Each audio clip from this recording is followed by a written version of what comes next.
안녕하세요. 예, 한때 매우 유명했던 부자 아빠 가난한 아빠라는 책이 있었습니다. 모두가 부자가 되고 싶은 꿈을 꾸며 한동안 그 책은 베스트셀러 반열에 올랐었죠. 책을 읽어보신 분들은 알겠지만 그 책에서 하고자 하는 이야기는 단순합니다. 금융 지식을 가져야 한다는 것과 자신의 노동력과 시간을 팔려고 하지 말고 시스템을 만들어서 시스템이 나를 위해 일하게 해야 한다는 것이었죠. 그 두 가지가 가장 기억에 남는 부분인데, 그 중에서도 금융 지식이라는 것은 정말 중요하다고 생각하며 그때부터 정말 많은 책을 찾아 읽고 경제가 돌아가는 과정을 공부하다가 화폐라는 것이 경제의 핵심이라는 것을 알게 되었습니다. 그런데 공부하면서 이상한 것을 느꼈습니다.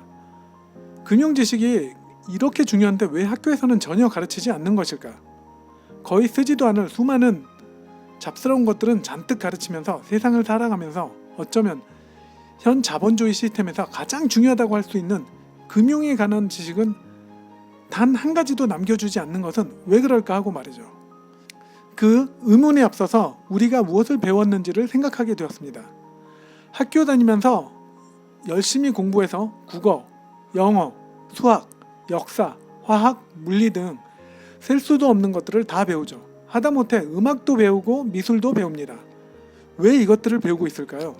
정말 열심히들 공부하고 오로지 공부만이 인생의 성공인 것처럼 모두가 똑같은 교실에 앉아서 똑같은 것을 경쟁하며 살고 있는 것입니다. 과연 누구를 위해서 공부하고 있는지 곰곰이 생각해 보아야 합니다. 우리 자신을 위해서 공부한다고 생각해 봤지만 실상은 우리를 위해서 하는 공부가 아닙니다. 우리를 위해서 한다면 각자 자신이 잘하는 것, 좋아하는 것을 찾아서 그것에 집중해야 하는데 사실은 그렇지 않고 있다는 것이죠. 무언가 이상합니다. 한때 또 다른 유명한 책이 있었습니다. 아웃라이어라는 책이 있었는데 이 책에서 많은 내용을 다루고 있지만 그 중에서 가장 인상 깊었던 것이 1만 시간의 법칙이라는 지금은 유명해진 법칙이 있었습니다. 모르는 분을 위해 잠깐 설명을 드리겠습니다. 어떤 일을 하고 있던지 전문가가 되려면 1만 시간 정도는 반복을 해야 그 분야의 전문가가 되고 고수가 될 수 있다는 것입니다. 그렇습니다. 뛰어난 제빵사가 되기 위해 열심히 빵을 1만 시간 정도는 만들어 봐야 하고 뛰어난 발레리나가 되기 위해선 1만 시간은 발레를 해야 한다는 것이죠.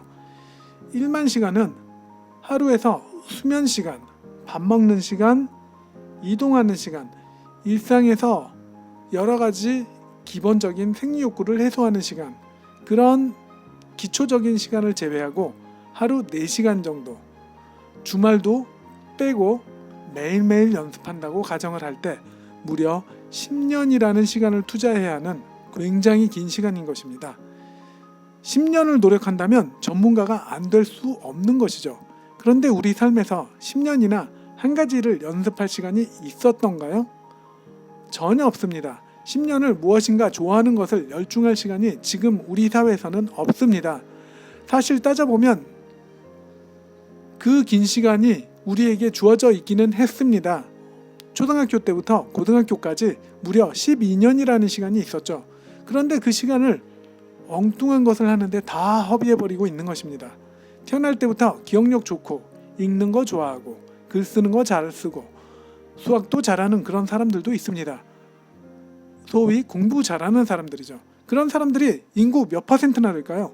그런 사람들은 공부를 좋아하고 적성에도 맞습니다. 좋아하고 잘하는 것을 하니 성취도 하고 만족도 하겠죠. 그런 소수의 사람들을 빼고는 나머지는 어쩌면 헛된 노력을 하고 있다는 것이죠. 우리는 모두 서로 다른데 왜 다 같이 같은 것을 노력하고 공부해야만 하는 것일까요? 그런데도 사회는 그런 일을 마치 우리 스스로를 위해 꼭 해야 하는 것처럼 강요하고 있죠. 누구를 위해서? 이게 정말 중요한 질문입니다.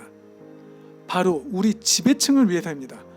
대부분 우리가 받아왔던 교육은 우리 자신을 위해서 받는 것이 아니었습니다. 지배층에 도움이 될 인재를 구축하는 것이 가장 기본적인 공교육 시스템인 것이죠. 이 사회 시스템의 기획자들이 만들어둔 프레임에 갇혀서 어쩌면 우리는 현실을 잘 못 보고 있는 것이죠. 우리는 무엇을 위해서 스펙 쌓기를 하고 있죠? 스펙이 나를 행복하게 해주나요? 우리는 스스로 지배층 입맛에 맞는 상품으로 만들고 있다는 것이죠. 그렇게 엄청난 스펙은 누구를 위해서 쌓고 있는지 잘 생각해 보시기 바랍니다. 우리가 열심히 배운 수학이 그리고 영어가 누구를 위해서 쓰여질 것인가요? 그렇게 해서 대기업에 취직했습니다. 기쁘죠? 그렇습니다. 당신은 그 기업의 좋은 도구로 채택되고 말았습니다. 그리고 열심히 배운 것을 활용하여 열심히 기업의 이익 확대에 공헌하고 있습니다. 한국의 S기업이 한때 영업이익이 1인당 9억 원에 달한 적이 있다는 기사를 읽은 적이 있습니다. 물론 제 기억이 정확하지 않아서 액수가 좀 다를 수도 있습니다. 1인당 이익이 9억이고 100억이고 그 1인들은 월급은 변함없이 똑같은 월급만 받을 것이고 자신들이 배운 것은 모두 S기업을 위해서 소진할 것입니다. 물론 S기업의 이익은 상상을 초월할 것이고 창출된 엄청난 부는 오너 일가에 집중되겠죠. 그런데도 재미있는 것은 그렇게 스스로를 기업의 소모품으로 만들려고 12년 그리고 4년 그리고 알 수 없는 어떤 시간들을 자신의 시간과 부모님의 돈과 엄청나게 투자를 하고 공부한다는 것이죠. 기업의 입장에서는 얼마나 좋습니까? 스스로 잘 다듬어진 도구를 선택만 하면 되는 것입니다. 기업을 위해서 봉사를 하도록 말이죠. 잠깐 제가 사는 곳에 스포츠 교육 부문에서 재미있는 부분을 알려드리겠습니다. 아르헨티나는 축구 강국입니다. 축구를 잘하는 선수들이 매우 많죠. 그리고 유소년 축구단이 많이 있고 유명 축구 클럽도 많이 있습니다. 보카팀은 세계적으로도 알려져 있는 명문 클럽이죠. 이 축구 클럽마다 축구 학교를 운영합니다. 말 그대로 정규 교육을 모두 가르치는 학교입니다. 오전에는 일반 학교처럼 국어, 영어, 수학 등을 공부하고 오후에는 스포츠 이론과 축구에 관한 교육을 뛰어난 코치들과 함께 배우게 됩니다. 축구에 관심 있는 소년들은 대부분 이 축구 클럽에서 운영하는 학교에 들어가서 공부하게 됩니다. 당연히 이 중에서 재능을 보이는 소년들은 특별한 교육을 받게 됩니다. 클럽이 직접적으로 많은 지원을 하여 프로 선수로서 키워지게 됩니다. 이 축구 학교 이야기를 하는 것은 이렇게 클럽에선 필요한 선수가 그 클럽에선 도구가 되겠죠.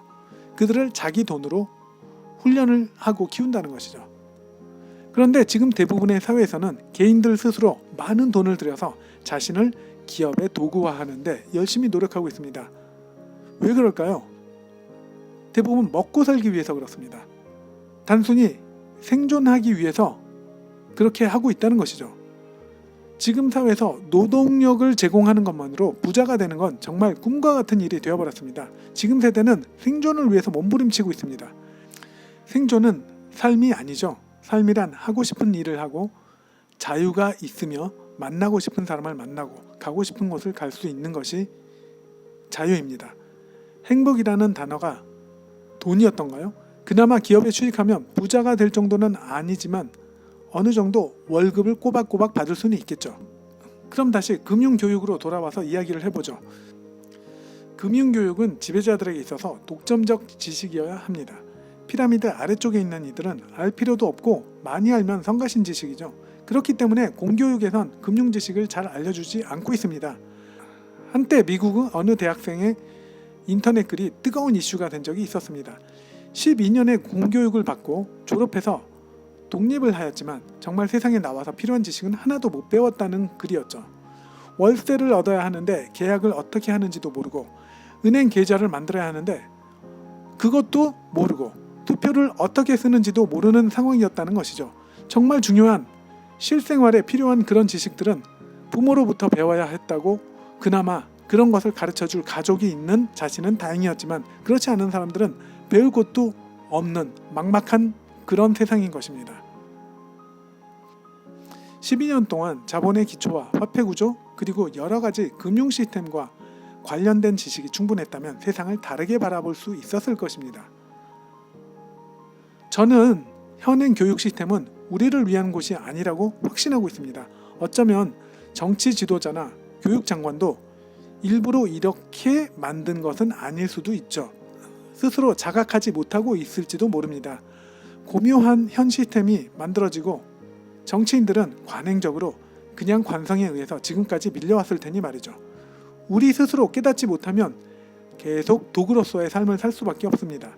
지금 저도 자녀들이 있지만 별다른 대안을 찾지 못해서 똑같은 곳에서 똑같은 공교육을 시키고 있습니다. 지금은 그렇지만 우리가 현실을 알아채고 깨어난다면 교육 과정도 서서히 바뀌어 가지 않을까요?